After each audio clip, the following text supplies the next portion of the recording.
si un film a une telle importance dans l'imaginaire américain, mais aussi bien dans la pop culture américaine précisément, c'est le cinéma, mais c'est aussi la musique, la littérature, c'est qu'évidemment, d'une certaine façon, il touche l'os de quelque chose qui est profondément américain. Et rappelons-le très vite, qui n'a jamais vu Le Magicien d'Oz parmi vous? Ah, c'est pas grave. Non, mais dans le cas du magicien, l'histoire de roman écrit en 1901 par Frank Baum, porté à l'écran plusieurs fois, parce que là, l'extrait que vous venez de voir, c'est la version en couleur la plus célèbre du Magicien d'Oz, mais il y a eu des versions court-métrage, moyen-métrage, des versions muettes. Moi, je me souviens un jour avoir fait dans la classe de ma fille qui est toute petite un cours sur le Magicien d'Oz, et je leur montrais des autres versions moins connues du Magicien d'Oz qui sont assez formidables. Hein. Là, c'est celle-là, cette version que vous êtes en train de voir, c'est la plus célèbre, mais c'est loin d'être la première. Ce qui est fascinant dans Le Magicien d'Oz, c'est quoi? C'est un film qui débute, qui commence comme Les Raisins de la colère, de certaine façon. On est dans une espèce de Kansas sépia, on sent une espèce de pauvreté, on est dans un monde un peu fermier, les gens sont là, ça pourrait presque être Les Raisins de la colère, c'est tourné dans une espèce de noir et blanc un peu sépia. Et puis le Dust Bowl, c'est une espèce de grandes tornades qui ont ravagé les terres américaines et qui ont fait que certains sont devenus des Hokies, les fameux hobos partant d'Oklahoma jusqu'en Californie, les Raisins de la colère, et puis d'autres, ce qui est le cas de Judy Garland, vont profiter de cette tornade pour aller dans ce qu'elle appelait de ses voeux au début, quelque part au-delà de l'arc-en-ciel, Somewhere Over the Rainbow, et elle part donc au pays d'Oz. Ce qui est fascinant, c'est que vous pouvez d'ailleurs vous amuser à... C'est toujours marrant de faire des espèces de juxtapositions un peu sauvages, parce qu'en faisant ça, parfois il y a une vérité bizarre du cinéma américain qui apparaît. Si vous avez Les Raisins de la colère en tête, par exemple, au tout début, lorsque les Jodes se décident à quitter, avec une grande douleur, en tout cas pour les grands-parents Jodes, leur petite bicoque, ils prennent enfin la route surchargée sur leur camion qui menace toujours de s'écraser sous leur poids, la route vers la Californie. Il y a ce très très beau plan où on voit effectivement le camion qui part, la caméra de John Ford est fixe et cadre le camion s'en va sur hors champ, mais John Ford ne suit pas le trajet du camion comme s'il était déjà inscrit le drame à venir, mais reste centré sur la maison qu'ils abandonnent.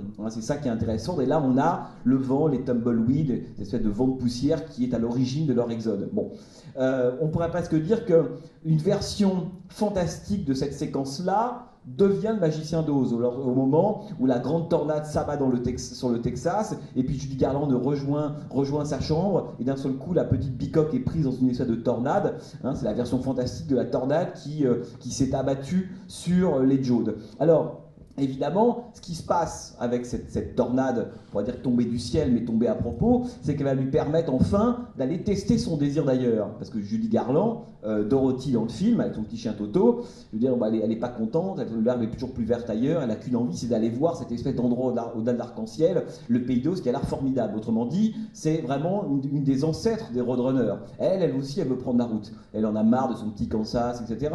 Bon, les autochtones ne sont pas encore édentés, ne sont pas encore violents, mais on sent que ça peut mal tourner un jour. Mais elle a envie d'aller ailleurs. Et donc, évidemment, de façon providentielle, un événement climatique va la mettre sur la route et va la projeter au pays d'Oz. Bon, alors on voit bien, elle arrive donc au pays d'Oz, vous connaissez l'histoire, elle rencontre différents personnages qui sont des animaux, le lion, l'homme en fer, des choses comme ça. Chacun pense avoir à quelque chose qui lui manque. L'un c'est un cœur, l'autre c'est une cervelle, l'autre c'est du courage, etc.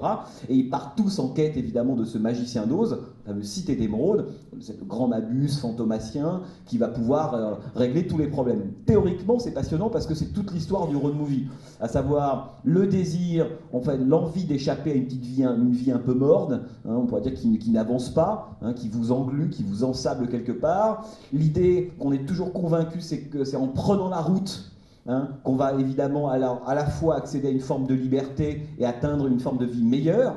C'est ce que fait littéralement Dorothée. Et ce qu'on veut quand on prend la route, généralement, c'est atteindre un pays d'Oz, mais notre propre pays d'Oz, l'endroit de notre réussite, de notre bonheur, etc. Donc, ce qui fait que Le Magicien d'Oz, c'est un film qui est à la fois totalement, on pourrait dire, codé, populaire, et en même temps totalement théorique.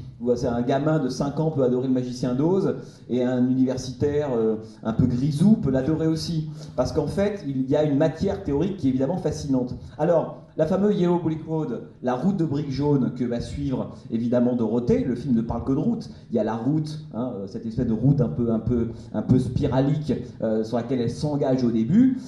C'est, on pourrait dire, une première forme de la route et du road movie. Alors ce qui est très intéressant, c'est qu'il faut qu'on lui indique où est la route, parce que c'est la sorcière qui lui dit mais pourquoi tu cherches la route? Elle est là, devant toi. Hein, donc elle prend enfin cette route en spirale pour rejoindre la route en ligne droite qui va mener à la Cité d'Émeraude. Alors ce qui est passionnant dans le cas du magicien d'Oz, c'est que le jour où elle tombe sur le magicien, donc elle est au bout de la route, qu'elle a fait son trajet, qu'elle a enfin arrivé au fameux point B, qui est le point que cherchent à atteindre ceux qui prennent la route, elle tombe sur un espèce de type un peu grotesque, ventripotent, aux manettes, vous vous souvenez, hein, c'est rien du tout, elle pensait tomber sur le grand Mabuse, et elle tombe sur un espèce de type de jeu télé grotesque, etc. Donc, alors elle voit la rencontre de magicien d'Oz, donc finalement c'est ça qu'il y a au bout de la route, c'est une espèce finalement de mirage, quelque chose qui se dégonfle. Et là, il y a un dialogue très important dans le magicien d'Oz, parce que Dorothy se dit très déçue, évidemment. Finalement, c'est ça le road movie, on prend la route pour tomber sur un espèce de gros qui actionne des pétards. C'est très très décevant. Mais en même temps, elle comprend à la fin que ce qu'elle cherchait, hein, l'objet de son désir, c'était pas Cité d'Émeraude, c'était pas le magicien d'Oz, c'était tout simplement quelque chose qui était coincé en elle, à savoir son chez-soi. Hein, le fameux There is no place like home, c'est-à-dire qu'elle prend la route pour, au bout de la route, se rendre compte qu'il n'y avait pas de meilleur endroit que chez soi. Autrement dit, il faut aller au terme de la route pour se rendre compte que ce qu'on désirait, c'était l'origine, si vous voulez.